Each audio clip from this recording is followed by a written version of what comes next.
Hey everyone, welcome back to Substack Coach. Today we're going to go over how to do a live video, and I'm just going to walk you through the steps here with a publication that I have just for demo purposes so that I don't accidentally get a bunch of people joining the live. So, first of all, once you're on the dashboard of your publication, you're just going to click the Create button. You can also do this from your post page if you prefer to work from there. And again, it's just the Create button there. And instead of the usual article, video, or podcast, you're going to click on Live Video. All right, so this pulls up your live stream view. And this is very similar to the recording studio on Substack. And all that you need to do first is you have your title here. You can put in a new title. You can decide who this is for. And then you can choose to send the email to your people when this starts. So your audience, you can start with everyone or all subscribers. It can also be paid subscribers as well.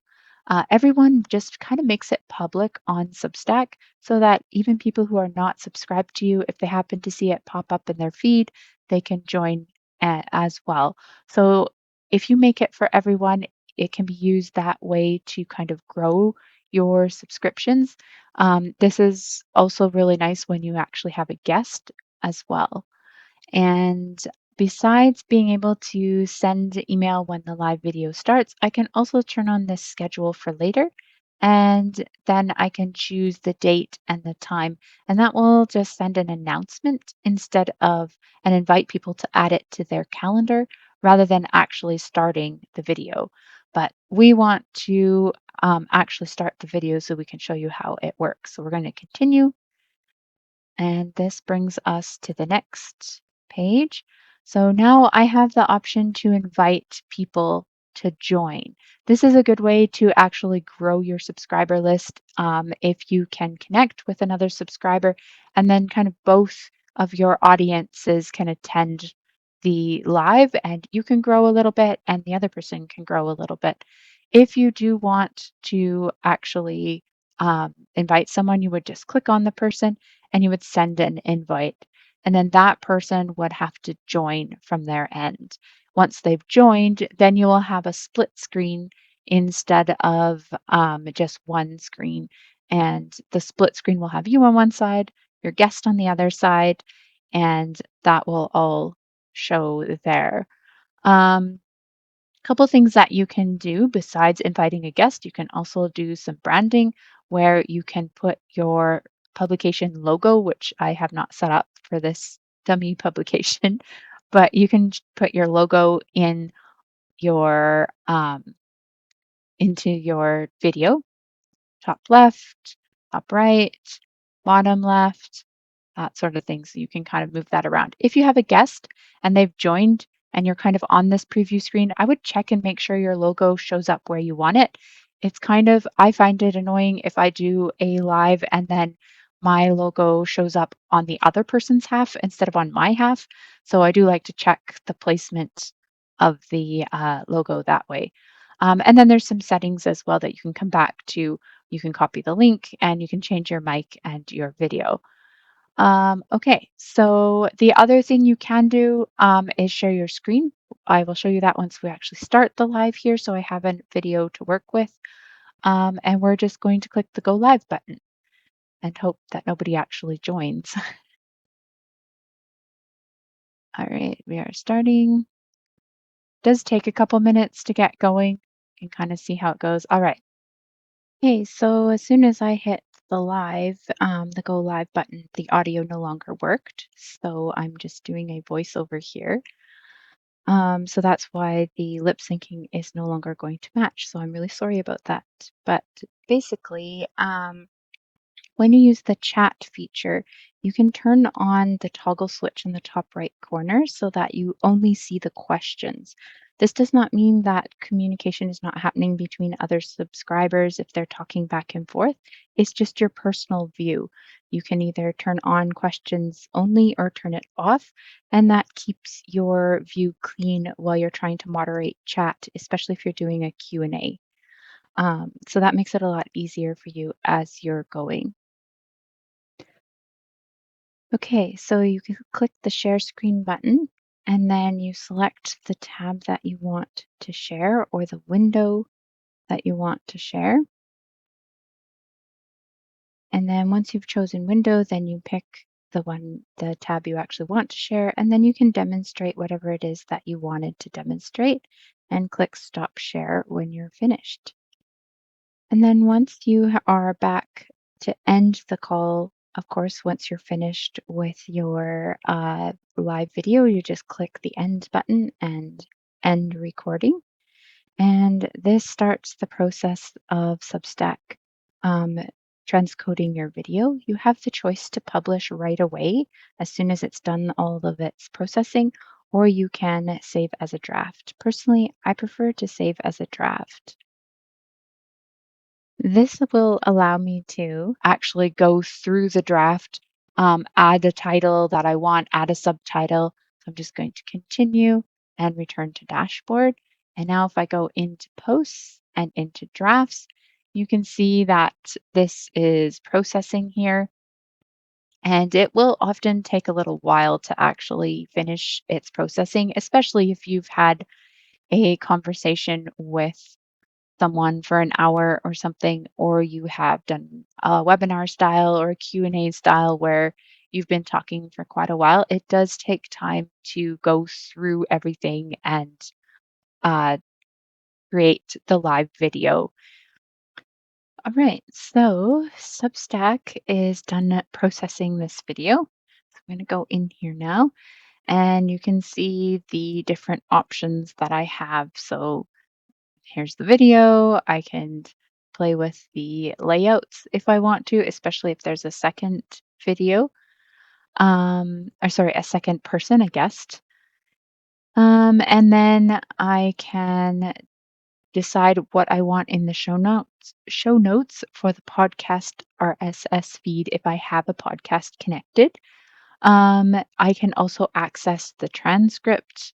And then Substack also creates clips when your video is long enough. It will do so automatically. I can also create a clip myself. So I can come in here and say, well, I don't want the start. Maybe I want to start here. And I want like a 15-second clip. There we go. And then I can go create. So then it will download that clip. Instead of hitting the create button, I also could have hit the share to notes button, and then it would have pulled up the option for me to do that. If you have a guest on your show, for the main video, the guests will be side by side. But then when Substack creates the clips for you, it automatically changes the format into the usual clip format of the 16 by 9, and then you and your guest are top and bottom instead of side by side, and that's done automatically. The clips that Substack creates automatically also have the scrolling captions along them as well, so they can be really handy that way. um, I can also decide if I want to have a preview. So if I want most of this video to actually be paid and then just a small portion of it to be a preview for free subscribers, I can do that here. Again, just like with the clip, I can just click and drag and change that here. And then I can set a thumbnail as well. So it automatically creates a thumbnail from the video. I can upload something from my computer, or I can slide along and choose from using this. I can actually choose um, from the timeline. All right. So then once I've taken care of these settings here for the video itself, I can then edit the automatic title if I want to, as well as the subtitle. This part here, it puts in automatically and has includes like after the thank you sentence, it will have at whoever joined. So if a bunch of people joined your chat, it will actually include them in this or tag them in it. And then it will just say, join me for my next live video.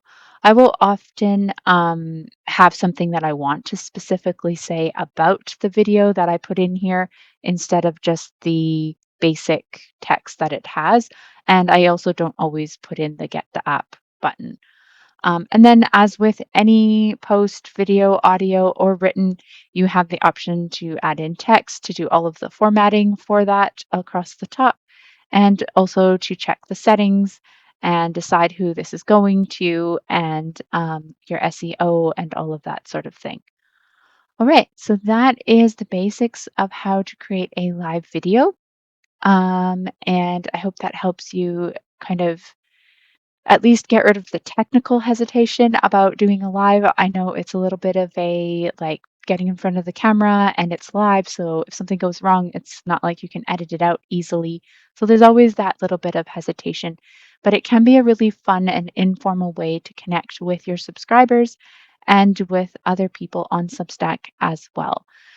Um, One thing you might wonder is like how to actually find these people on Substack. I always recommend looking for like people to connect with and do a video with. I always recommend looking for people that have around the same size of audience as you do. And just reach out to them through Substack, use the messenger and say, hey, I've been following you for some time, or I've been subscribed to you for some time.